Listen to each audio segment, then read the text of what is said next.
वडोदरा शहर का अटलादरा इलाका, जहां पर आज वडोदरा महानगर पालिका की अतिक्रमण शाखा की टीम अवैध अतिक्रमण दूर करवाने पहुंची। दरअसल वडोदरा शहर में जगह जगह पर अवैध अतिक्रमण काफी ज्यादा बढ़ गए हैं, जिसकी वजह से ट्रैफिक व्यवस्था बिगड़ रही है। ऐसे में ट्रैफिक नियमन सुचारू रूप से हो सके, इसीलिए वडोदरा महानगर पालिका की अतिक्रमण शाखा की टीम जगह जगह से अवैध अतिक्रमण दूर करवा रही है। तब आज अटलादरा इलाके में स्वामीनारायण मंदिर की मुख्य सड़क पर जो दुकान और मकानों के अवैध अतिक्रमण थे, वो पालिका की अतिक्रमण शाखा की टीम की ओर से दूर करवाए गए। इस दौरान अटलादरा पुलिस थाने का स्टाफ, MGVCL का स्टाफ, TDO और साथ ही अतिक्रमण अधिकारी वहां पर मौजूद थे। तब आपको बता दें कि 30 से 35 दुकान और 10 से 12 मकान इन अवैध अतिक्रमणों को इस दौरान दूर करवाया गया है।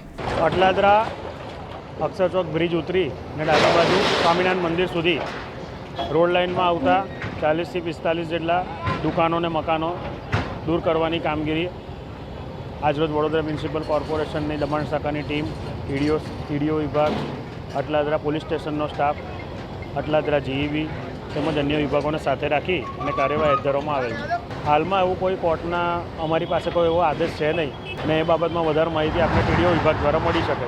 હા, પણ હાલમાં અત્યારે કોર્ટનો એવો કોઈ મનાઈ હુકમ કે કોઈ પણ કોર્ટ દ્વારા કોઈ પણ પ્રકારનું અમને જાણકારી આપવામાં આવેલ નથી અને અમારું દબાણ દૂર કરવાની કાર્યવાહી છે જે TDO વિભાગ દ્વારા અમને બતાવવામાં આવેલ છે એ પ્રમાણે અમે આજરોજ કાર્યવાહી હાથ ધરી રહ્યા છીએ। એ બાબતમાં હું આપને વધારે કંઈ જાણ નહીં કરી શકું કારણ કે મારું દબાણ દૂર કરવાની કાર્યવાહી મને જે પ્રમાણે આદેશ હોય એ પ્રમાણે કરવામાં આવે। એ બાબતે વધારે માહિતી આપણને જે તે વિભાગ આપી શકશે। અમારું દબાણ દૂર કરવાની કામગીરી છે અને અમે આજરોજ દબાણ दूर કરવામાં આવે છે। हमसे जुड़े रहने के लिए हमारे YouTube चैनल को सब्सक्राइब करें और नई वीडियो की नोटिफिकेशन के लिए बेल आइकॉन को दबाएं।